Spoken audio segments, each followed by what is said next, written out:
Opa, já chego balançando a tela. Paz do Senhor, Irmandade. Espero que vocês estejam bem. Vocês viram só que eu já cheguei chacoalhando tudo? Bora orar? Vamos orar. Estamos em Lucas 12. Bora. Ó Cristo bendito, amado das nossas almas, nós queremos rogar a Ti por entendimento da Tua palavra. Nos ajuda, Senhor, porque às vezes a gente tem facilidade para tantas outras coisas e muitas vezes nós mesmos criamos dificuldades para compreender, para entender a Tua palavra. Nos dá estratégias, nos dá discernimento, nos dá sabedoria e que venha do alto sobre as nossas vidas. Assim eu oro no Teu nome. Amém. Bora, bora. Tô animada, né? Bora lá? Tô sempre animada, gente. Esse é o problema às vezes, né? Só às vezes. Bora ler a Bíblia? Vamos ao que interessa? Diz assim, ó. Advertências e estímulo. Nós estamos aqui no capítulo 12. Nesse meio tempo, vamos ler só do 1 ao 3, tá bom? Nesse meio tempo, tendo-se reunido uma multidão de milhares de pessoas, a ponto de atropelarem umas às outras. Olha isso, gente, milhares de pessoas a ponto de atropelarem umas às outras. Isso ali para estar junto com Jesus.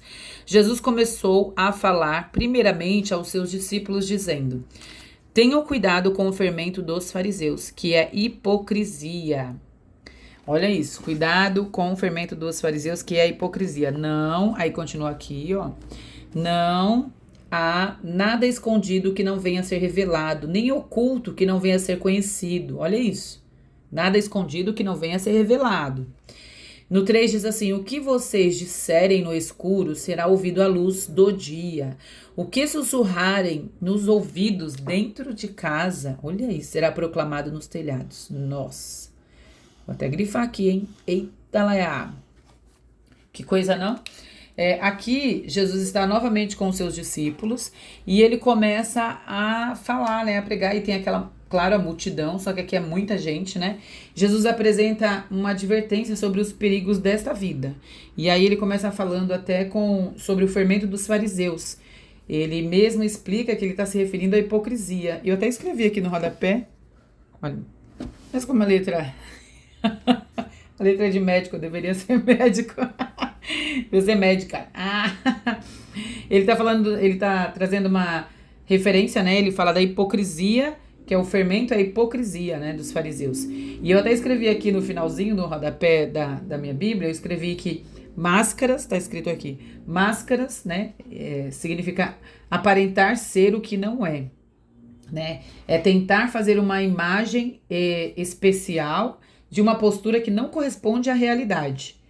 E é isso que o texto está relacionando, a religiosidade desses homens, né, com a Deus ou a fé, eles se relacionam, né, essa religiosidade.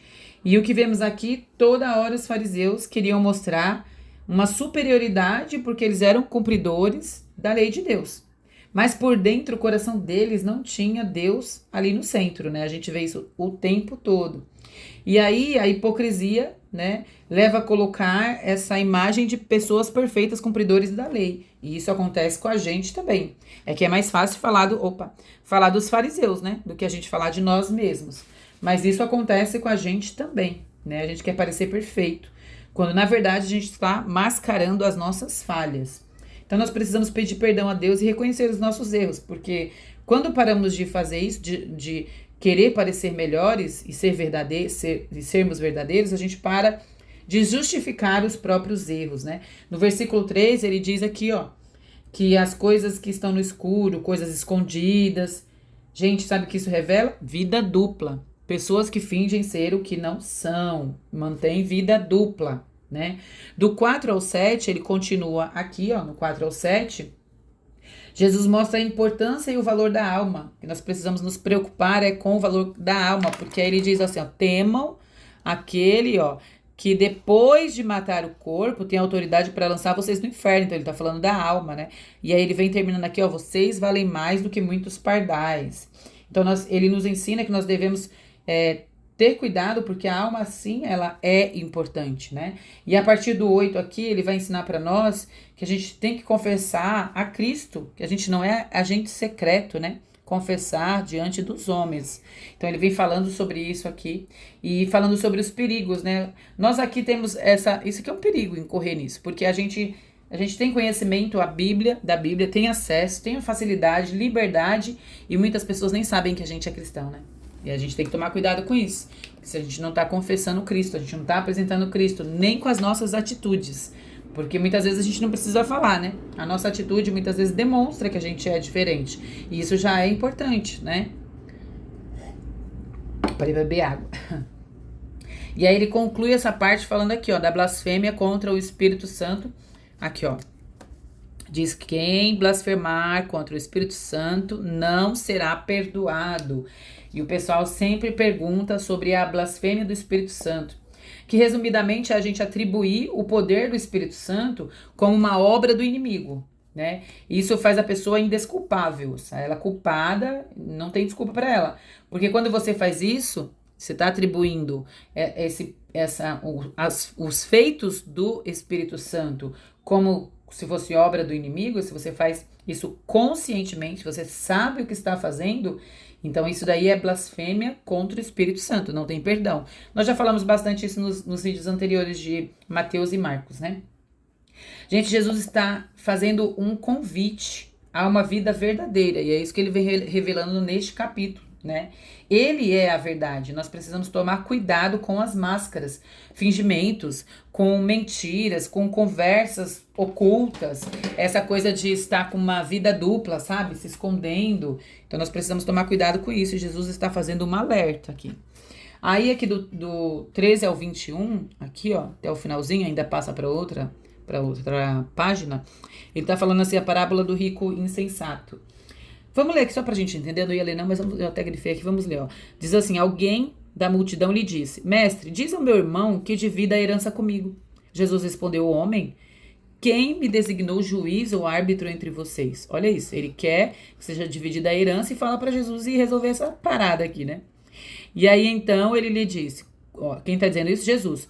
Cuidado, protejam-se contra todo tipo de ganância. Aí ele traz a cena a ganância.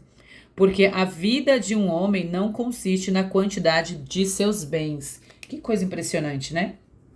Jesus está nos ensinando muita coisa aqui neste capítulo, né? E aqui ele diz assim, cuidado com a ganância, que a vida não consiste naquilo que você tem. A ganância, na verdade, ela é uma fragilidade, uma doença da alma, e também é um pecado, né? As pessoas gananciosas, elas tentam preencher o vazio dessa vida pessoal, da vida espiritual, com coisas passageiras. O problema não é ser rico. O problema não é ser rico.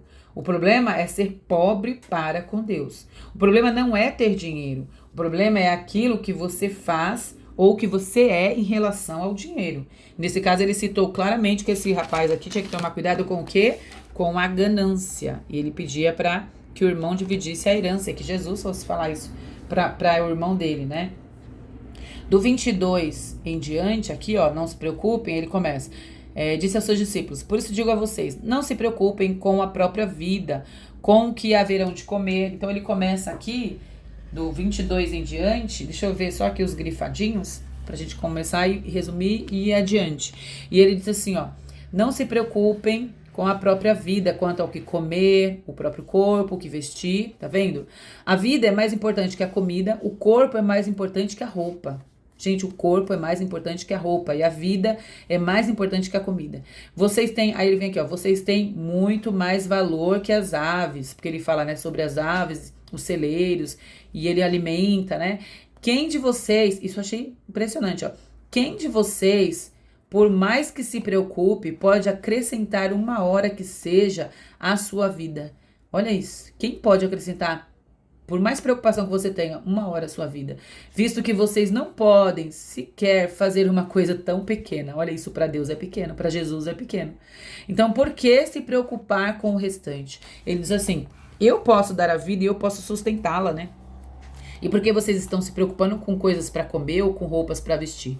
E aí depois ele vem assim, o pai de vocês sabe que vocês precisam delas. Ele vem falando dessas coisas, né? Pois o mundo gentio está atrás dessas coisas. E o pai, mas o pai de vocês sabe que vocês precisam delas. Ou seja, nós precisamos das coisas que estão também à disposição aqui no mundo, né? Mas olha o que ele diz no 31.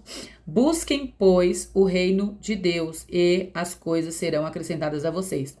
E aí Lucas dá uma resumidinha, né? Buscai primeiro o reino de Deus e a sua justiça, e as demais coisas vos serão acrescentadas. E Lucas aqui, ele dá uma resumidinha, mas dá pra gente entender, porque primeiro é o reino. Primeiro, tudo que vem, a gente tem que se preocupar com as coisas de Cristo. Jesus está ensinando isso. E esse é o tesouro real, porque aí ele vem dizendo isso aqui, ó.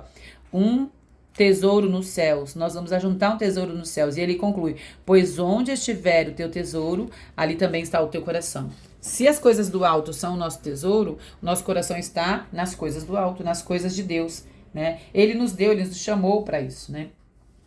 Bem-aventurados, ele começa aqui, ó, estejam prontos para servir, então eles nos convidam a uma vida de serviço. Mantenham acesas as suas lâmpadas. Aí, bem-aventurados, né? Ó, tá vendo? Ele começa aqui, bem-aventurados. Os que aí ele vem falando aqui, né? Que encontrar preparados. Ele tá falando sobre esse servir. Estejam também preparados, ó, pois não sabem a hora que o Filho do Homem virá. Tá vendo? Aí ele continua aqui, ó. Bem-aventurados, cujo Senhor voltar os encontrar fazendo assim. Aí ele demonstra como é que deve ser. E aí no 47 ele diz assim, deixa eu subir mais um pouquinho. Aqui, ó. Diz assim, ó. Aquele servo que conhece a vontade do seu Senhor e não prepara o que ele deseja, não o realiza, receberá muitos açoites. Ó, vai ter julgamento.